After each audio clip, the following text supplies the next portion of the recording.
ॐ अज्ञानतिमिरन्धस्य ज्ञानाञ्जनशलाकया चक्षुरुन्मिलितं येन तस्मै श्रीगुरुवे नमः। श्रीचैतन्यमनोभीष्टं स्थापितं येन भूतले स्वयं रूप कदा मह्यं ददाति स्वपदान्तिकम्। नमो विष्णुपादाय कृष्णपृष्ठाय भूतले श्रीमते भक्तिवेदान्त स्वामिनिति नामिने। नमस्ते सरस्वती देवे गौरवाणी प्रचारिणे निर्विशेष शून्यवादी पाश्चात्य देश तारिणे।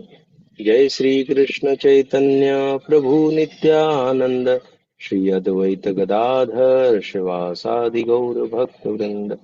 हरे कृष्णा कृष्णा कृष्णा हरे हरे हरे राम राम राम हरे हरे। जय श्री प्रभुपाद की जय। अनंत कोटि वैष्णववृंद की जय। हरे कृष्णा। स्वागत है आप सभी का आज के सेशन में। आज हम लोग पढ़ने वाले हैं श्रीमद् भगवद गीता अध्याय 5 श्लोक संख्या 17। मैं स्क्रीन शेयर करता हूँ।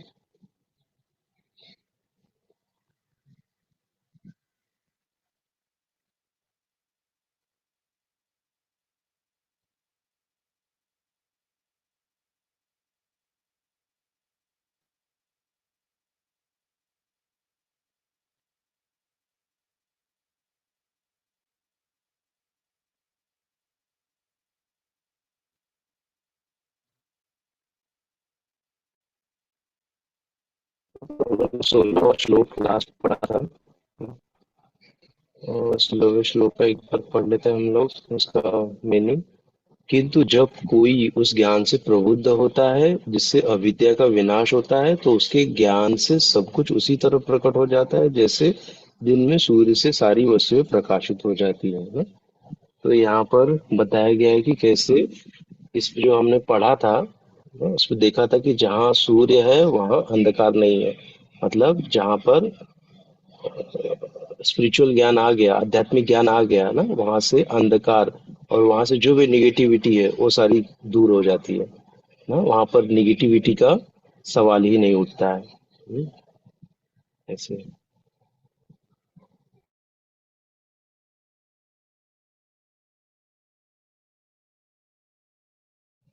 ठीक है। तो ये हमने देखा था, तो पढ़ा था। इसलिए हमको ना आध्यात्मिक ज्ञान सीखना चाहिए और श्रीमद् भगवत गीता पढ़ना चाहिए। उससे हमारे जीवन में जो भी बाधाएं हैं ना, जो भी निगेटिविटी है, ये सब दूर हो जाते हैं। और निगेटिव व्यक्ति भी हमारे जीवन से दूर हो जाते हैं जो निगेटिव होते हैं। या तो वो पॉजिटिव हो जाएंगे या तो वो हमसे दूर हो जाएंगे ना। जो भी आध्यात्मिक ज्ञान का उपार्जन करता है ना, जो सीखने की कोशिश करता है, तो उसके जीवन से सारी निगेटिविटी, चाहे वो व्यक्ति के रूप में हो ना, चाहे वो वस्तु के रूप में हो, चाहे जो भी रूप में हो, वो सारी दूर हो जाती है। तो यही बताए हैं। जैसे कहते हैं कि कृष्ण सूर्य सम माया है अंधकार, जहाँ कृष्ण तहाँ नहीं माया अधिकार न। जहाँ कृष्ण है ना, वहां पर माया नहीं रहेगी। जहाँ माया है वहाँ कृष्ण नहीं रहेंगे ना। ऐसे। तो जैसे अभी हम लोग भक्ति कर रहे हैं, तो ऐसा बहुत लोग बोलते हैं कि कैसे मैं अपने आध्यात्मिक और भौतिक जीवन में कैसे मैं सामंजस्य बिठाऊं ना, मैं कैसे बैलेंस करूं, ऐसा प्रश्न पूछते हैं। तो चूंकि जो भक्ति करते हैं ना, उनका जीवन आध्यात्मिक हो गया है। पहली बात ना, उनके जीवन में अभी भौतिक जीवन उनका नहीं रहा, क्योंकि वो आध्यात्मिकता में प्रगति कर रहे हैं। तो अब उनका जीवन, उनका कार्यकलाप क्या हो गया, आध्यात्मिक हो गया है। हम्म, तो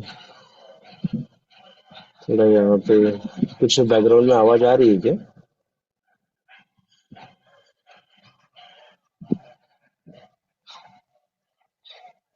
मतलब प्रॉपर आवाज है। बैकग्राउंड की आवाज आ रही है क्या? थोड़ा डॉग्स के नहीं भूखने नहीं, की आवाज डिस्टर्बेंस नहीं आ रहा है। नहीं आ रहा? नहीं ठीक आ है, रहा है। ठीक है, चलो, थैंक यू। तो ये हमने सीखा था। हम्म, तो अभी आज हम लोग आगे बढ़ते हैं। और आज हम लोग 17वां श्लोक पढ़ते हैं। ठीक है।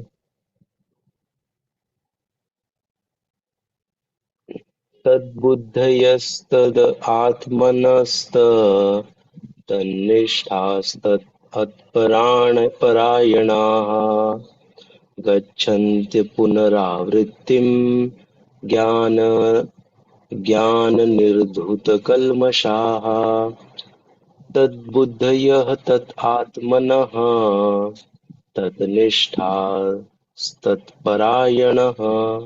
परायणाः गच्छन्त्य पुनरावृत्तिम् ज्ञाननिर्धूतकल्मषाः तद्बुद्धयस्तद आत्मनः आत्म sorry तद्बुद्धयस्तद आत्मनस्तत्निष्ठस्त आत्मपरायणः गच्छन्ति पुनरावृत्तिम् ज्ञाननिर्धूतकल्मषाः। इसको वोट वोट देखते हैं हम लोग। तद्बुद्धयः नित्य भगवत परायण बुद्धि वाले, तत् आत्मनः जिनके मन सदैव भगवान में लगे रहते हैं, तत्निष्ठा जिनकी श्रद्धा एकमात्र परमेश्वर में है, तत्परायणाः जिन्होंने उनकी शरण ले रखी है, गच्छन्ति जाते हैं, अपुनः आवृत्तिम मुक्ति को ज्ञान ज्ञान द्वारा निर्धुत शुद्ध किए गए, कल्मषाः पाप अविद्या। जब मनुष्य की बुद्धि मन श्रद्धा तथा शरण सब कुछ भगवान में स्थिर हो जाते हैं, तभी वह पूर्ण ज्ञान द्वारा समस्त कल्मष से शुद्ध होता है और मुक्ति के पथ पर अग्रसर होता है।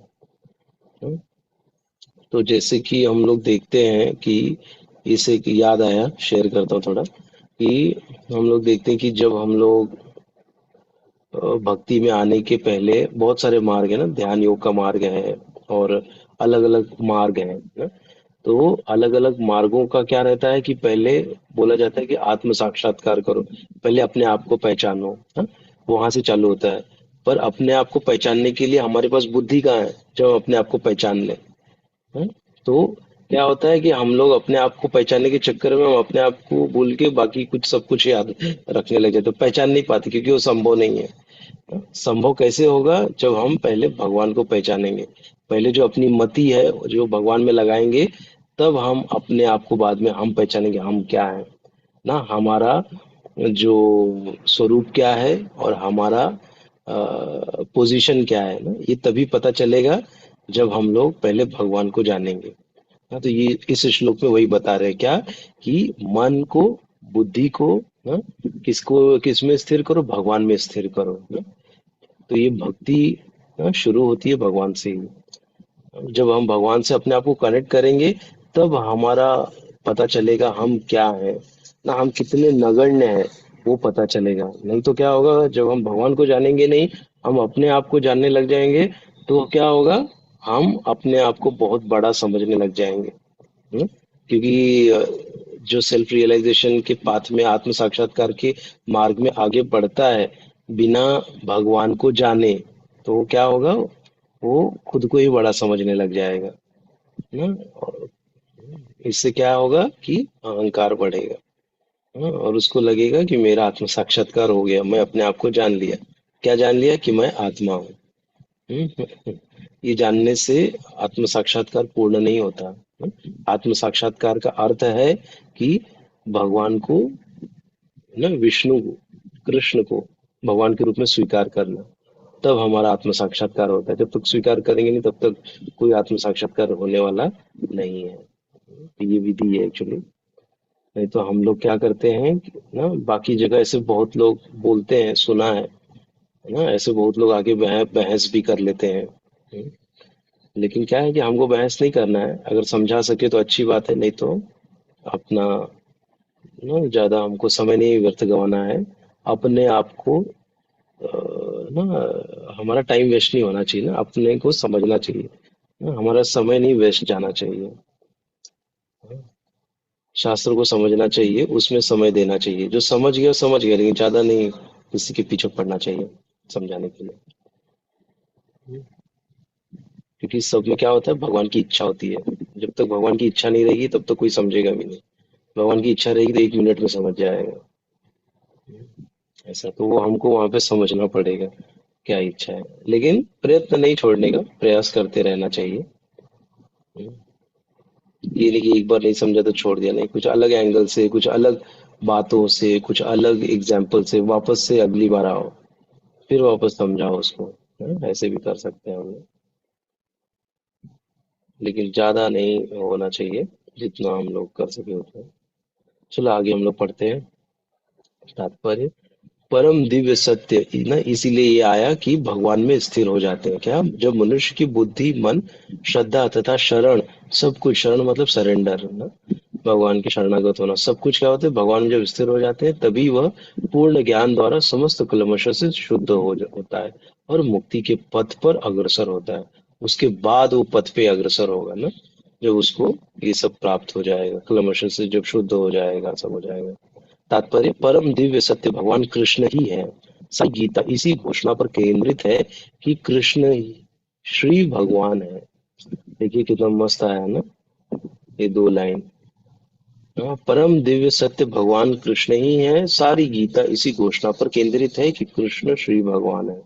यही समस्त वेदों का भी अभिमत है।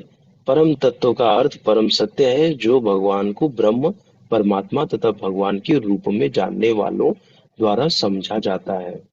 हाँ, चूंकि अभी यहाँ पर भी ऐसा हो सकता है या फ्यूचर में कोई हमारा ये जो वीडियो देखेंगे तो उनको ऐसा प्रश्न आ सकता है कि मैं क्यों मानूं कि कृष्ण ही श्री भगवान है, मैं इसको क्यों स्वीकार करूं ना, ऐसा प्रश्न आ सकता है आपको।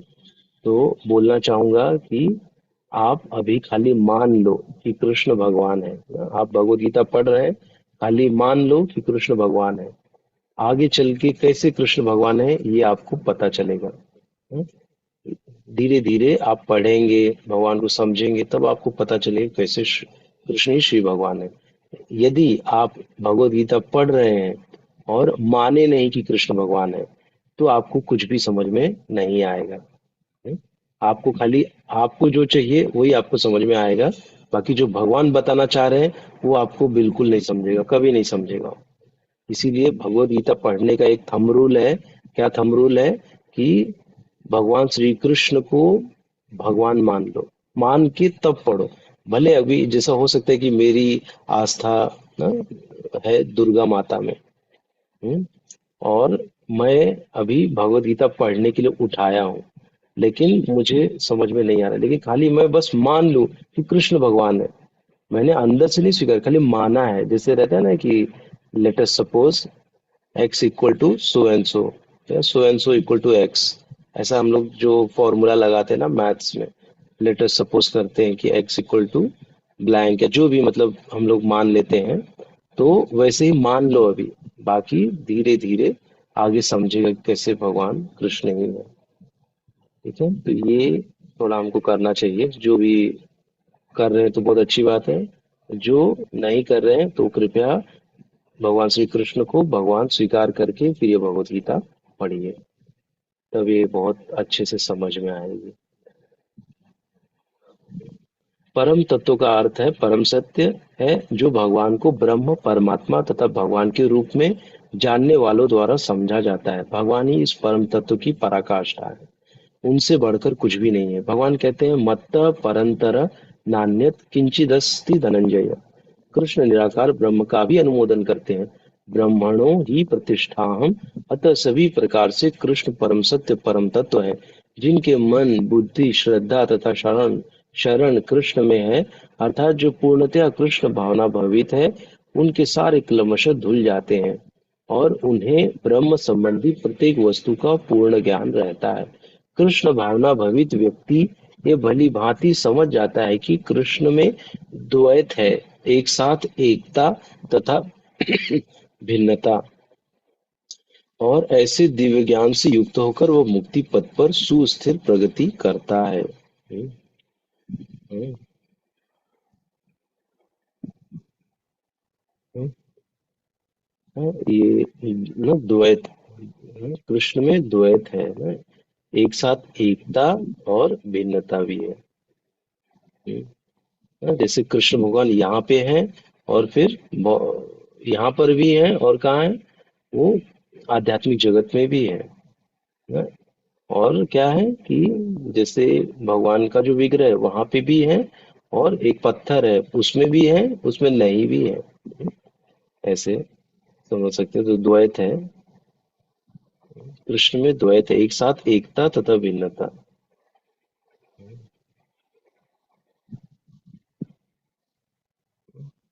उसी पे हमारा आता है ना, अचिंत भेदाभेद तत्व भी है, जो कि चैतन्य महाप्रभु द्वारा बताया गया है ना। एक साथ है भी नहीं भी है।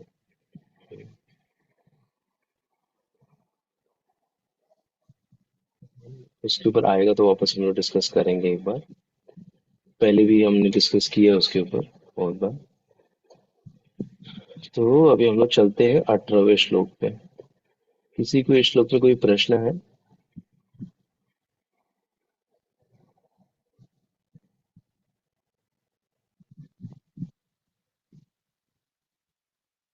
तो सिंपल है क्या कि भगवान श्री कृष्ण में अपने मति को स्थिर करना, बुद्धि मन श्रद्धा सबको भगवान में स्थिर करना।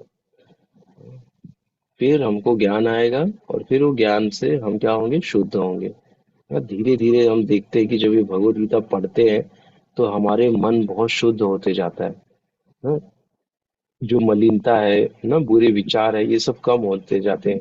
कोई बुरी आदत है वो सब भी अपने आप चली जाती है ना? इसीलिए भगवत गीता पढ़ने के लिए बोला जाता है ना, कि जिसको बुरी आदत है पहले तो उसको समझना पड़ेगा कि उसको बुरी आदत है, तब वो उसको छुड़ाना है तो भगवत गीता पढ़ना चालू करो, अपने आप सारी बुरी आदतें ना दूर हो जाती है। वही क्या है, समस्त क्लेमश से शुद्ध होता है। ठीक है, आगे बढ़ते हैं हम लोग। बहुत ही सुंदर श्लोक है, और बहुत ही फेमस श्लोक है ये वाला, और इसको हमको बहुत उतारना है अपने इसमें। इसको हम लोग पढ़ते हैं। विद्या विनय संपन्ने ब्राह्मणे गविहस्तिनि शुनि चैव स्वपाके च पंडिताः समदर्शिनः। विद्या विनय संपन्ने ब्राह्मणे गविहस्तिनि शुनि चैव स्वपाके च पंडिताः समदर्शिनः। ये 5.18 श्लोका है। इसमें हम लोग पढ़ते हैं। कोई इसको दोहराना चाहेगा तो दोहरा सकते हैं, एक दो लोग। हरे कृष्ण प्रभु जी, दंडवत प्रणाम। हरे कृष्ण हरे माता जी, कृष्णा। दंडवत। पढ़िए। हरे कृष्ण माता जी, पढ़िए। विद्या, हाँ, विद्या विनय संपन्ने ब्राह्मण स्वपाके च पंडिताः समदर्शिनः। हरे कृष्णा। धन्यवाद माता जी, धन्यवाद बहुत बहुत।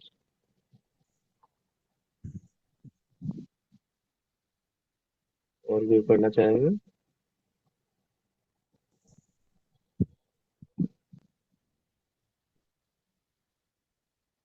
ठीक है, तो हम लोग आगे बढ़ते हैं।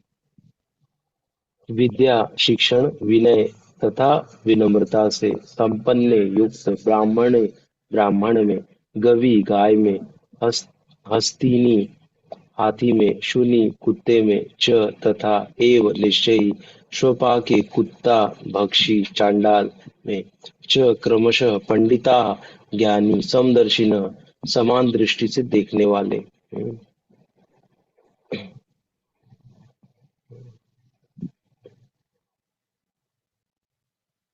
विनम्र साधु पुरुष अपने वास्तविक ज्ञान के कारण एक विद्वान तथा विनीत ब्राह्मण, गाय, हाथी, कुत्ता तथा चांडाल को समान दृष्टि समभाव से देखते हैं। एक बार फिर से पढ़ते हैं। कौन देखता है? विनम्र साधु पुरुष, हाँ, दूसरा वास्तविक ज्ञान के कारण एक विद्वान, हाँ, फिर तथा विनीत ब्राह्मण, गाय, हाथी, कुत्ता तथा चांडाल को समान दृष्टि से देखते हैं। कौन देखता है? विनम्र साधु पुरुष। किसको देखता है? एक विद्वान को, एक विनीत ब्राह्मण को, और एक गाय को, हाथी को, कुत्ता को, चांडाल को किससे देखता है? समान दृष्टि से, एक जैसा समभाव से देखते हैं। तात्पर्य, कृष्ण भावना भवित व्यक्ति योनि या जाति में भेद नहीं मानता। वो क्या देखता है, सबको आत्मा स्वरूप देखता है। कुत्ते में, चींटी में, सब में उसको क्या दिखता है, आत्मा ही दिखता है। सामाजिक दृष्टि से ब्राह्मण तथा चांडाल भिन्न भिन्न हो सकते हैं, अथवा योनि के अनुसार कुत्ता, गाय तथा हाथी भिन्न हो सकते हैं, किंतु विद्वान योगी की दृष्टि में ये शरीरगत भेद अर्थहीन होते हैं। इसका कारण परमेश्वर से उनका संबंध है, और परमेश्वर परमात्मा रूप में हर एक के हृदय में स्थित है। परम सत्य का ऐसा ज्ञान वास्तविक यथार्थ ज्ञान है। जहाँ तक विभिन्न जातियों या विभिन्न योनियों में शरीर का संबंध है, भगवान सबों पर समान रूप से दयालु हैं, क्योंकि वे प्रत्येक जीव को अपना मित्र मानते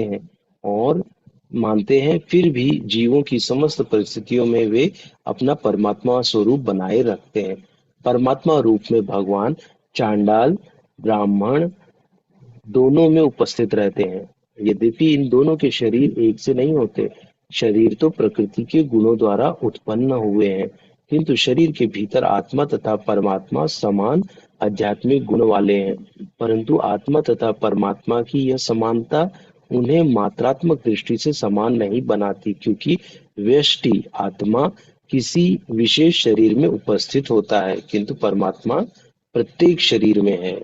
नहीं, इसके ऊपर भी हमने चर्चा किया था ना। व्यष्टि आत्मा मतलब क्या, इंडिविजुअल आत्मा। हाँ? हम अपने शरीर के बारे में ही जानते हैं ना। मैं नहीं जानता कि आपके शरीर में क्या हो रहा है, आपका शरीर कैसा है, क्या है, वो उसके बारे में नहीं पता ना।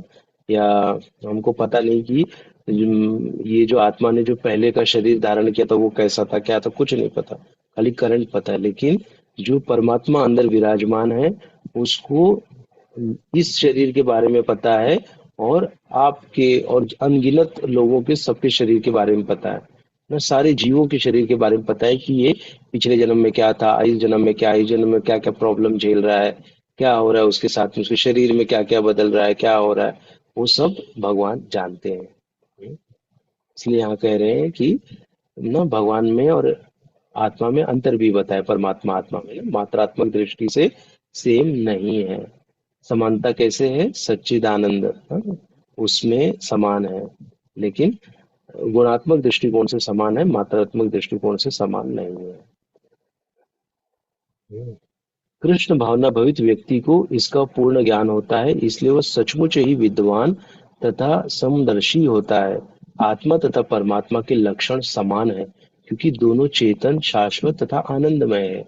किंतु अंतर इतना ही है कि आत्मा शरीर की सीमा के भीतर सचेतन रहता है, जबकि परमात्मा सभी शरीरों में सचेतन है। परमात्मा बिना किसी भेदभाव के सभी शरीरों में विद्यमान है। सब शरीरों में भगवान क्या है, विद्यमान है, परमात्मा स्वरूप है। ऐसे तो परमात्मा स्वरूप वो है ना, हर एक वस्तु में है ना, चेतन अचेतन सब में है। भगवान कैसे कण कण में है ना, विराजमान है। हम्म, हम्म। लेकिन यहाँ पर क्या बोल रहे हैं, किंतु अंतर इतना ही है कि आत्मा शरीर की सीमा के भीतर सचेतन रहता है, जबकि परमात्मा सभी शरीरों में सचेतन होते हैं। परमात्मा बिना किसी भेदभाव के सभी शरीरों में विद्यमान है। ऐसे तो हम लोग देखते हैं कि हम लोग कैसे भेदभाव करते हैं ना, कि ये ब्राह्मण है, ये क्षत्रिय, वैश्य, शूद्र है ना, वहां पे होता है। फिर अलग अलग पंथों में होता है, अलग अलग संप्रदाय में हम लोग भेद करते हैं। अरे ये तो वो संप्रदाय का है, ये वो संप्रदाय का, ये वो पंथ का है ना? ऐसे हम लोग क्या करते हैं, भेद करते हैं। तो ये भेदभाव एक्चुअली क्या, यहाँ पे हमने जो पढ़ा वो सही नहीं है। जो एक्चुअल कृष्ण भावना भवित है ना, जिसको इसका पूर्ण ज्ञान है, वो क्या करता है, वो भेदभाव नहीं करता है ना? तो हम लोग देख सकते हैं कि हमारे इस मिशन में हमारे जो सन्यासी हैं ना, वो लोग भेदभाव नहीं करते हैं ना, वो सभी को समान रूप में देखते हैं ना। गाय को, ना, बकरी को, या जो भी है, सबको समान इसमें देखते हैं ना। मतलब क्या, वो सबको आत्मा स्वरूप देखते हैं। वो ऐसा भेद नहीं करते कि ये बहुत ज्यादा बोलता है, बहुत ज्यादा जानता है, ये कम जानता है ना। जो सन्यासी हमारे हैं वो ऐसा भेद नहीं करते, वो सबको समान दृष्टि से देखते हैं। ऐसे तो इसीलिए आता है ना, उत्तम भक्त, मध्यम भक्त और कनिष्ठ भक्त है। जो उत्तम भक्त होता है वो किसी में भेदभाव नहीं करता, लेकिन जो मध्यम होता है वो क्या करता है, वो थोड़ा भेदभाव करता है। हाँ, इसीलिए भेदभाव करता है। और तभी वो क्या करता है कि ना जो कनिष्ठ है उसको ऊपर उठाता है ना, उसको ऊपर उठाने की कोशिश करता है। ऐसा भी कहते हैं कि जो उत्तम है वो एक्चुअली मध्यम में आते हैं ना, अपना जो पोजीशन है वो छोड़ के वो नीचे उतर के वो प्रचार प्रसार करते हैं। एक्चुअली जो प्रचार का कार्य है वो मध्यम श्रेणी के भक्तों का है। हम्म, लेकिन जो सन्यासी होते हैं वो अपने उत्तम पद से नीचे आते हैं और फिर वो प्रवचन देते हैं।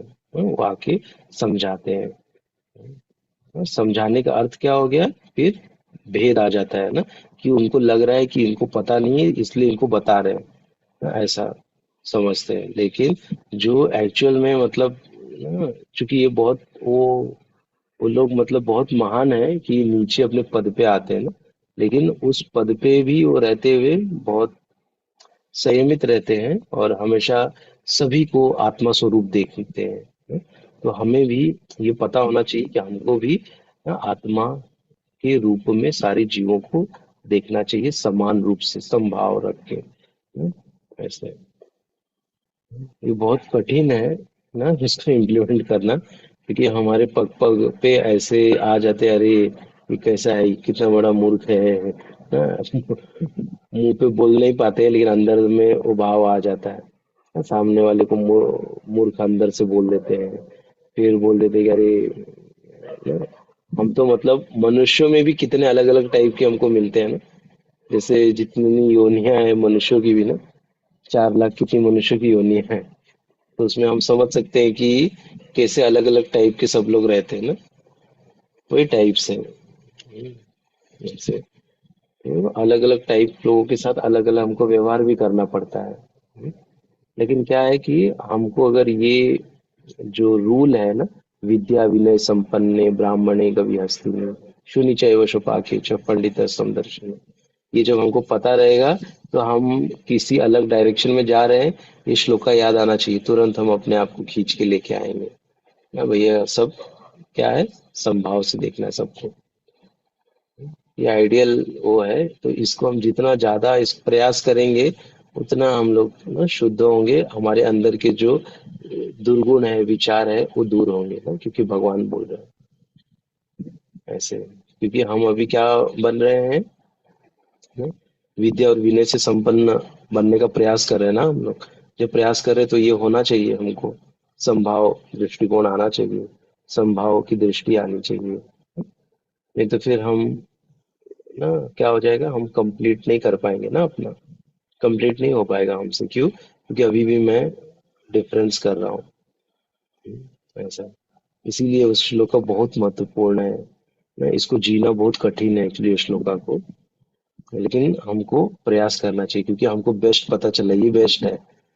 एटलीस्ट हम लोग थोड़ा तो प्रयास करें ना, कम से कम जो मनुष्य है मनुष्यों में समान देखें, फिर धीरे धीरे जो पशु है उसमें समानता देखें, फिर धीरे धीरे ऐसे ऐसे करके हमको समान देखना चाहिए ना, वनस्पतियों में आत्मा दिखनी चाहिए ऐसे। तो इसीलिए हमको कभी भी कोई अगर हम लोग कोई वनस्पति भी उखाड़ रहे हैं ना तो उसको बड़ा संभल के उखाड़ना चाहिए। कभी कभी हम जैसे गार्डन वार्डन में बैठ जाते हैं तो क्या करते हैं, घास को निकालने लग जाते हैं ना, और निकालना एक्चुअली नहीं चाहिए। जैसे कुछ खाने में आ रहा है तो हम लोग निकालते हैं, या तो वृंदावन में तो बिल्कुल नहीं छूना चाहिए, कोई भी धाम में जा रहे हो ना, एक भी पेड़ को उखाड़ना नहीं चाहिए, बचना चाहिए उससे। नहीं तो वो धाम अपराध हमको लगता है, उससे बचना चाहिए। बिल्कुल छूना नहीं चाहिए, कोई भी छोटा सा घास भी है उसको उखाड़ना नहीं चाहिए, क्योंकि उसका बहुत बड़ा सौभाग्य है कि वो वृंदावन जैसी पावन धरा पे है।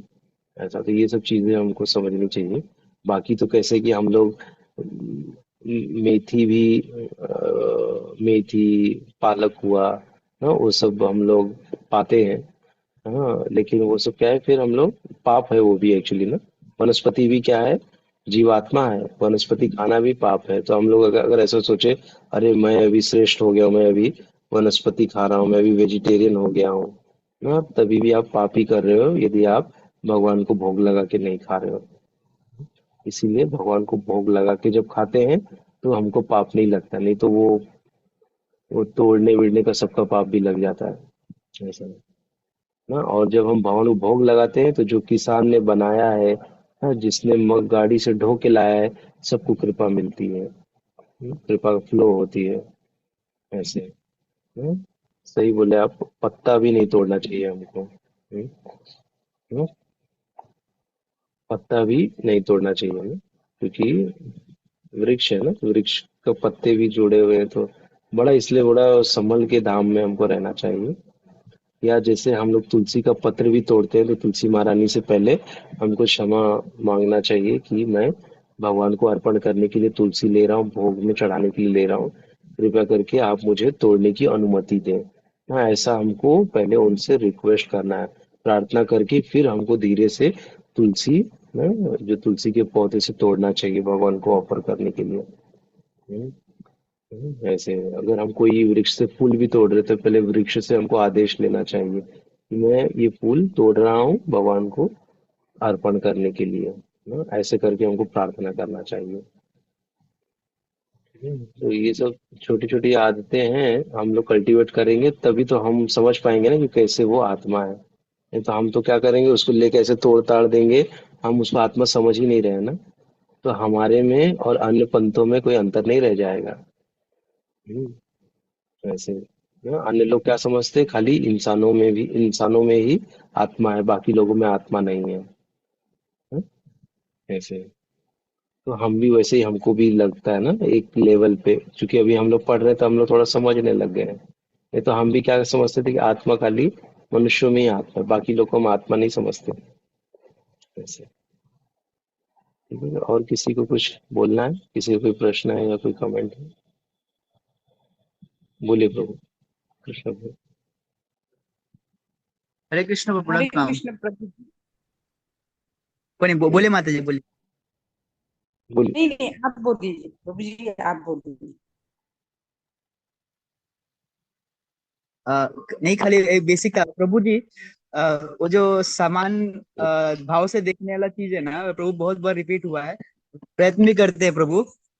तो ये पता नहीं समझ में आता है कि कुछ मुसलमान लोग ना उपद्रवी जैसा करते हैं ना, जैसा कि अ, देखना नहीं चाहते या जानबूझ के टॉर्चर करते हैं। तो वैसे टाइम पे हम्म। कैसे कैसे सम भाव से देखे, और एक तरह फिर वो चीज को इग्नोर करना चाहता हूँ ये सोच के कि वो भी जन्म लिए वो धर्म में, तो वो अपने हिसाब से पालन कर रहे हैं। तो वो जन्म लेना तो हमारे हाथ में, उनके हाथ हम्म। में नहीं है, अपने कर्म से जन्म हुए। तो हमें जब थोड़ा बहुत मालूम पड़ा है संभव से, वैसे वैसे इंसान को कैसे देखना चाहिए, मतलब वो जानबूझ के कोई टॉर्चर करता है टीका देख के या फिर कुछ ऐसा। हम्म। ठीक है, ठीक है, मैं आपका जवाब देता हूँ आपके सवाल का। हाँ माता जी, आप कुछ पूछ रही थी। हाँ प्रभु जी, दंडवत प्रणाम। दंडवत प्रणाम माता जी। हम आपके हम आपके दुख में शामिल है प्रभु जी।